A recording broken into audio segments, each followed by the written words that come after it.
En Es Radio, La Noche de Cuesta, con Carlos Cuesta.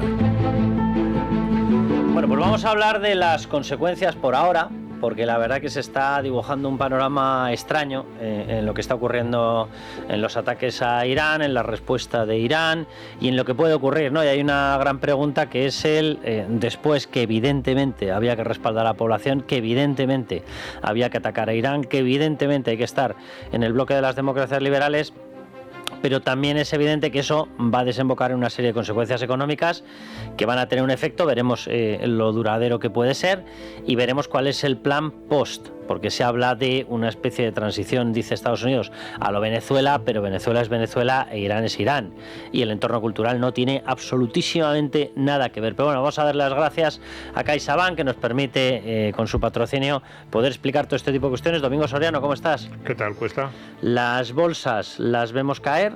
Yo también tengo que decir que en otros escenarios bélicos se las ha visto una caída mucho más abrupta, mucho más descontrolada, mucho más modelo pánico, ¿no? Y ahora tampoco se ve ese modelo pánico 100%, se ve subir los hidrocarburos, cosa que era evidente. Si cierras el estrecho de Hormuz, o total o parcialmente, lógicamente va a venir menos, va a haber menos oferta de hidrocarburos y lógicamente van a subir.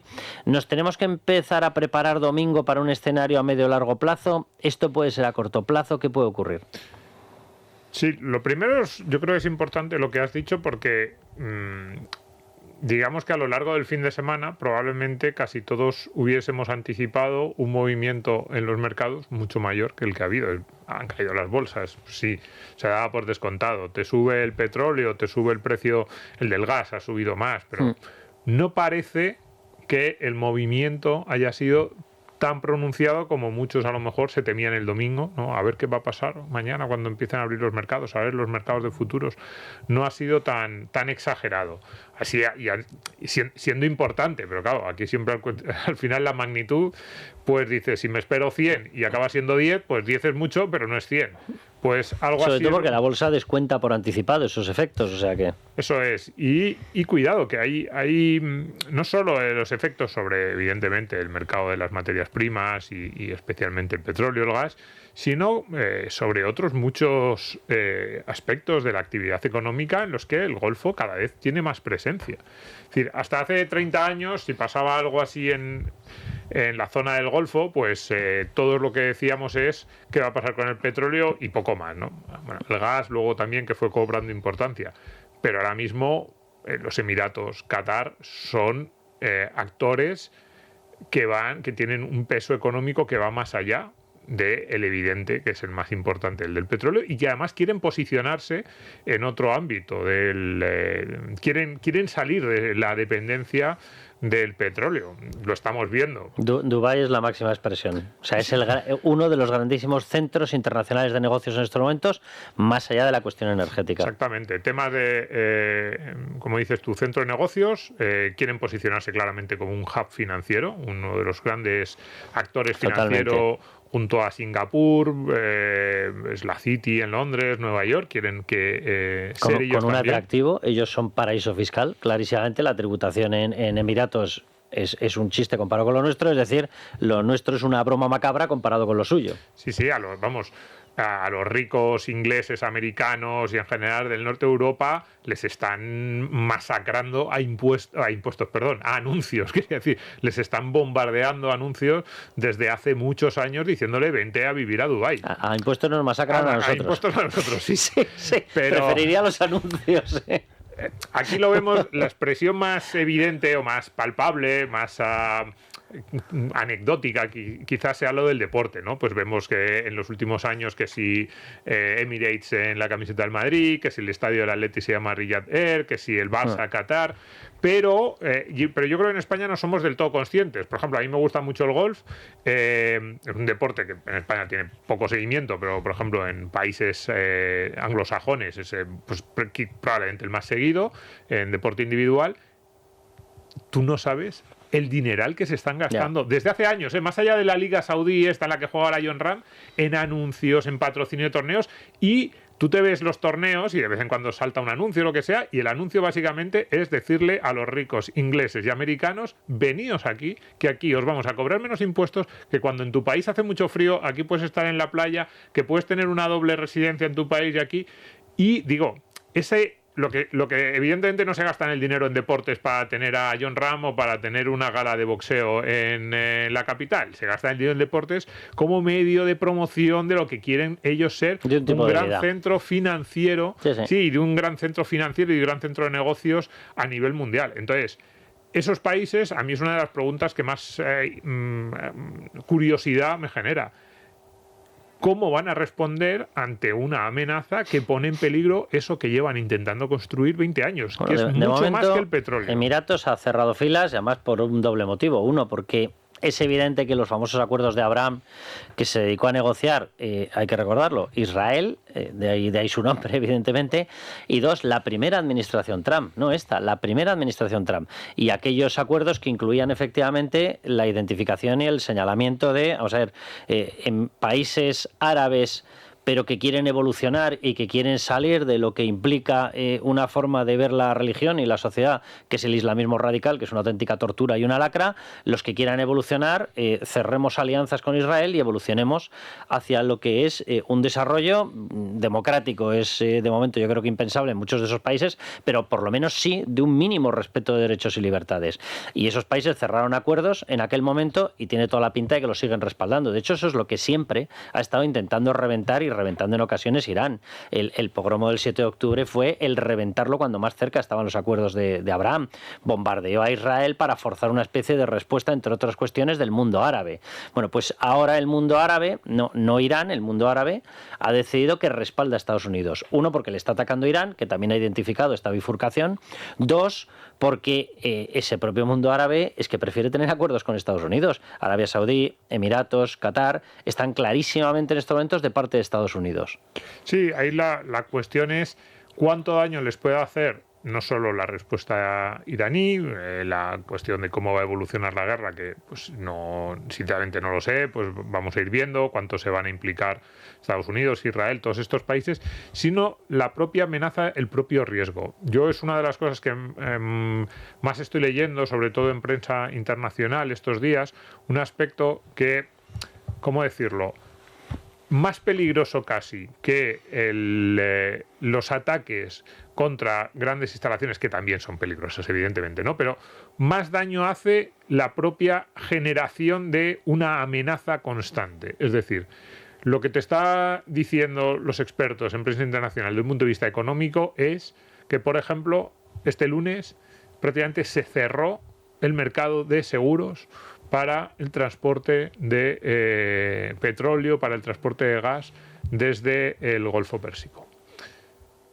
Fíjate, la clave ahí no es tanto si has hundido un barco, es decir, si Irán ha conseguido lanzar un misil que haya impactado en un barco, o si un barco ha chocado contra una de las minas que se dicen que hay y lo ha explotado. No, la clave es la mera amenaza, porque el hecho de que haya amenaza hace que muchas grandes empresas digan, pues no mando el barco ahí, es demasiado el riesgo, o que, todavía más importante, las empresas aseguradoras digan, no puedes mandar el barco, yo no te lo aseguro, o te pongo una prima tan disparatadamente alta que no te merece la pena. Entonces, ahora mismo es uno de los grandes riesgos, de los que están hablando los expertos, se está secando, se está cerrando el mercado de seguros, y hay muchos operadores que van a dejar de realizar las operaciones que tenían contratadas o que tenían previstas, ya no porque haya habido pues eso, un hundimiento de un barco, que pues lo veríamos todos en las noticias, saldrían los titulares, veríamos las fotos, sino por la propia amenaza.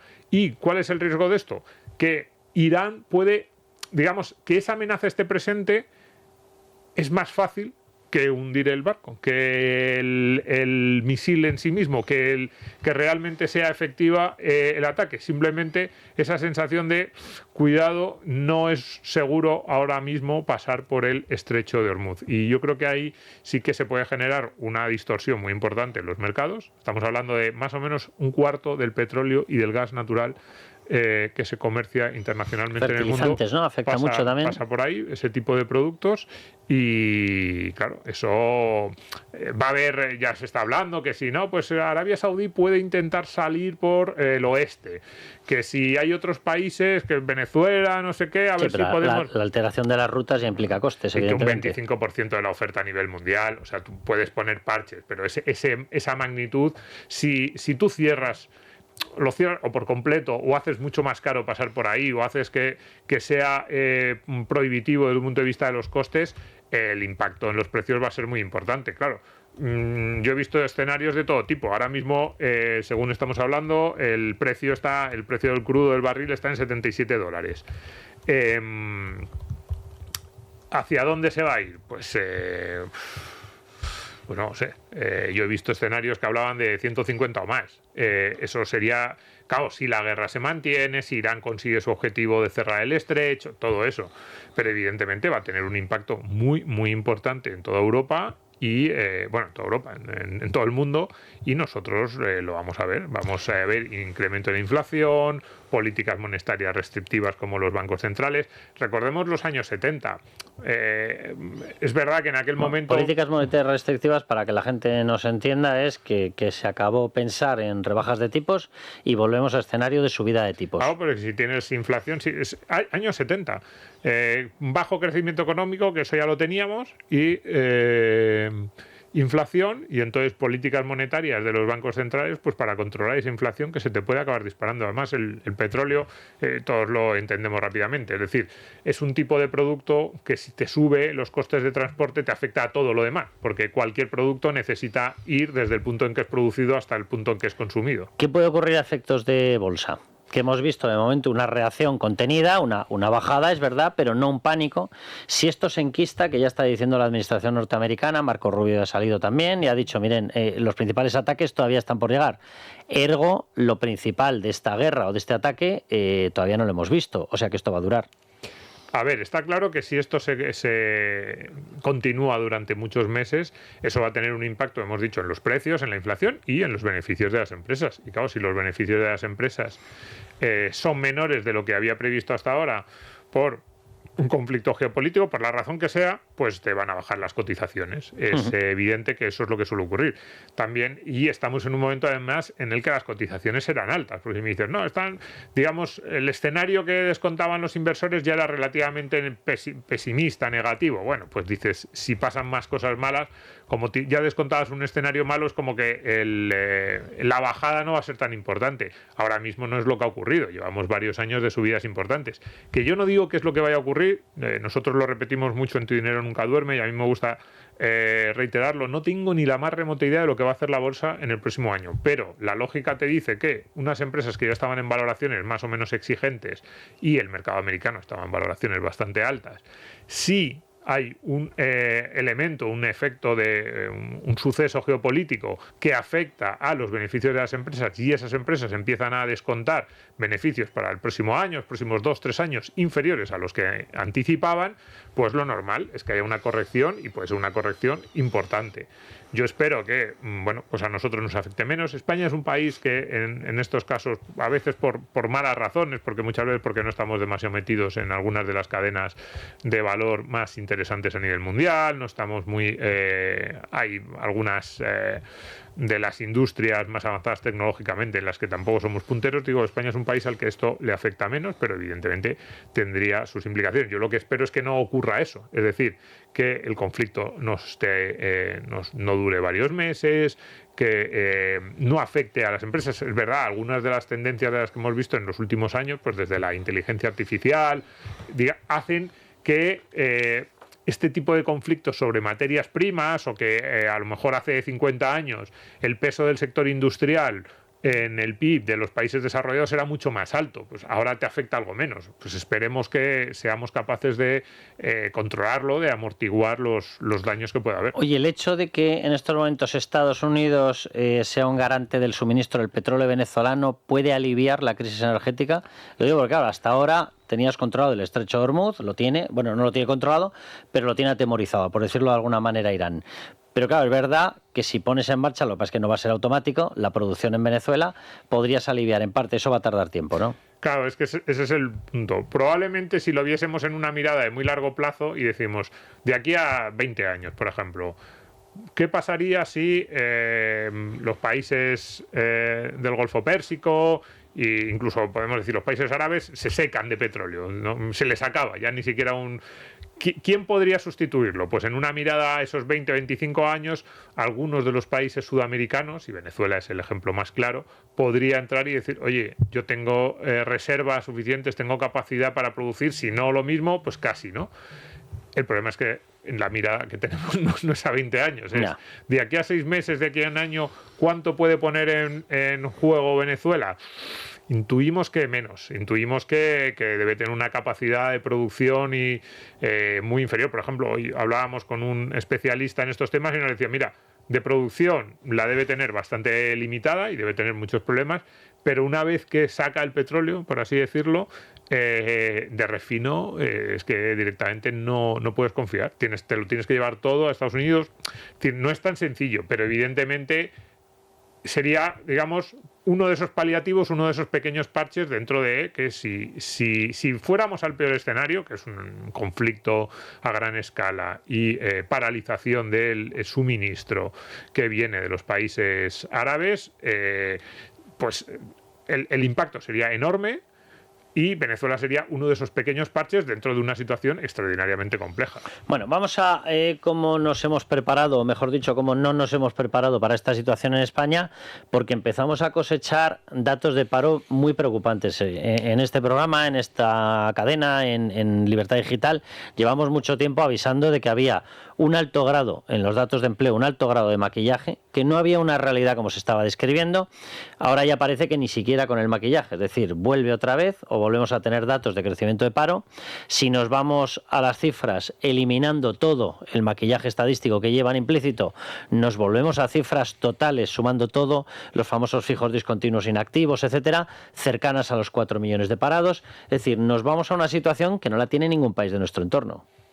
Bueno, sí, eso es desgraciadamente es algo casi estructural en España, esos datos del paro. Parece que nos hemos acostumbrado a ser el peor o el segundo peor de la Unión Europea. Totalmente. Y efectivamente con una contabilidad que probablemente algunos de esos que están rozando nuestras cifras no tienen. Pero sí, los datos del paro pues mantienen un poco lo de los últimos meses, que en general están siendo tirando a preocupantes, ¿no? Esa sensación de que, por ejemplo, ahora mismo nos cuenta nuestro compañero José María Rotellar en su análisis, en el análisis que hace todos los meses, pues te está subiendo el empleo público, te está cayendo la contratación, el paro sube también en términos intermensuales, el peor febrero de los últimos 5 años, segundo peor de los últimos 13. Entonces, bueno, no son cifras de un mercado laboral especialmente dinámico. Lo poco que se ha generado en los últimos años da la sensación de que se está parando. Ese poco lo hemos visto y se ve tanto en cifras de sueldos medios, el porcentaje de trabajadores que cobran cada vez más cerca del SMI, horas trabajadas, esa idea de que lo poco que se estaba haciendo en los últimos años no era de especial calidad, era un mercado laboral con muchísimos problemas y ahora encima ni siquiera se está generando o se está creando casi, digamos, vamos un poco al ralentí. Entonces no estamos en especialmente buena situación si las cosas empeoran a nivel internacional. Tenemos la deuda pública, no hemos hecho ajustes, tenemos deuda y déficit público, no hemos hecho ajustes y hasta ahora hemos ido tirando porque, bueno, dentro de un contexto de la Unión Europea en la que los demás países tampoco crecían y nosotros un poco con ese efecto arrastre de la inmigración, pues parecía que subíamos en términos absolutos, aunque las cifras que decíamos antes de salarios medios, de tipo de empleo que estábamos generando no eran especialmente buenas, pero nos salvaba eso y no se fijaban especialmente en nosotros, aunque no estuviéramos haciendo esos ajustes que en teoría, ¿no?, después de tantos años de crecimiento tendríamos que estar haciendo, tendríamos que haber cerrado mucho antes el déficit.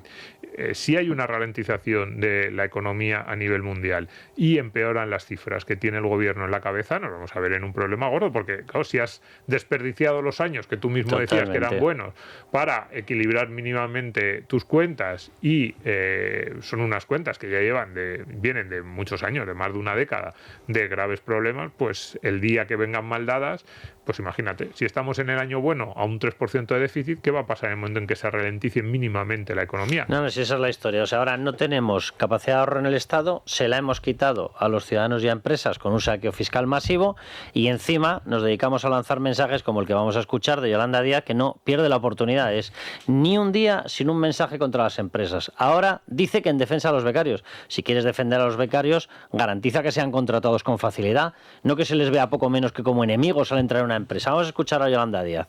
La Inspección de Trabajo eleva las cuantías y las sanciones en caso de vulneraciones podrán superar los 250.000 euros y obviamente lo que estamos fomentando es con esos cambios en el mercado de trabajo pues que después de esa práctica no laboral en las empresas vamos a incentivar a las empresas para que contraten de manera indefinida a esas personas.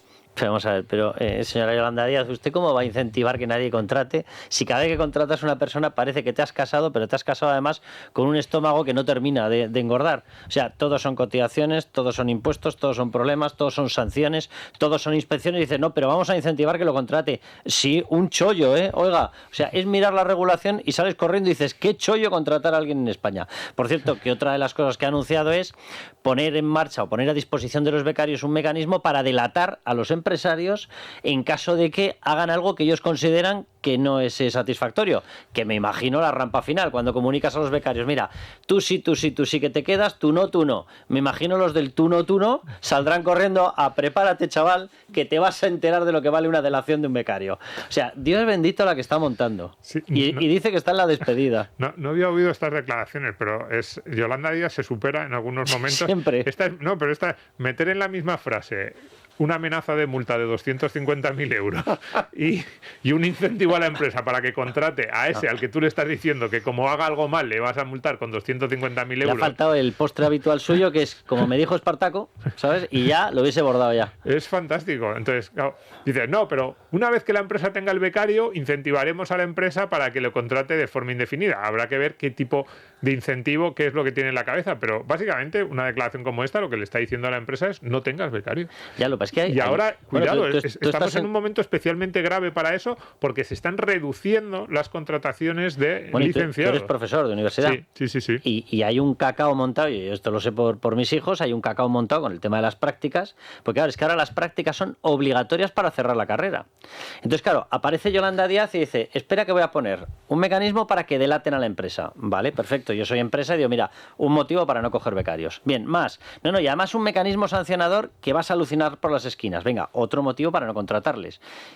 Claro, hay un pequeño problema. Es que va a haber chavales que lo mismo no consiguen terminar la carrera. A ver, ahora mismo no hay ningún tema del que se esté hablando más en los artículos de prensa económica a nivel mundial, ¿eh? La prensa anglosajona, te encuentras 3 cada día, que la sustitución de la inteligencia artificial, los efectos que está teniendo la inteligencia artificial respecto de ese perfil, porque dicen que por ahora no está afectando tanto a los perfiles medio altos, pero que sí que hay muchas empresas que dicen, ¿para qué voy a contratar juniors?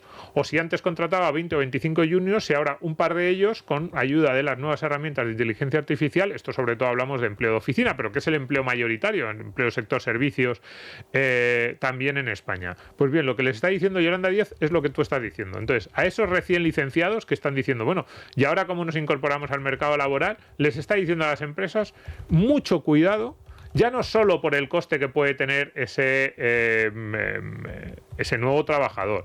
Te obligo, evidentemente, a esto es una formación, tienes que tener una serie de requisitos y que yo me asegure de que le estás formando bien.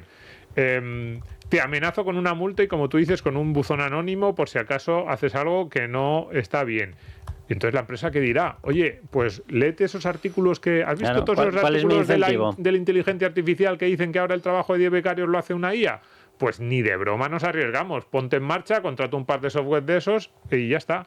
Entonces, bien, pues la vicepresidenta y ministra de Trabajo ayudando a esos jóvenes. A mí, de verdad, pero me llamó la atención. De verdad, meter en la misma frase, por favor, empresarios, contratad más jóvenes, con cuidado porque si lo hacéis os voy a multar con 250.000 euros, si hacéis algo mal, y hacéis algo mal en una legislación laboral extraordinariamente compleja. De verdad que yo creo que como esta persona yo creo que no vive en el planeta Espartaco, no vive en el planeta Tierra, o sea, el día que aterrice pues se dará cuenta que yo creo que debe estar buscando en aquellas declaraciones que hizo, que decía que había un grupo de ricos que vivían en sus grandes mansiones, que debajo de las mansiones tenían escondidas naves espaciales, es que lo dijo así, y que estaban esperando terminar de destrozar la Tierra para meterse en las naves y dices, señora mía, ¿e ir a dónde?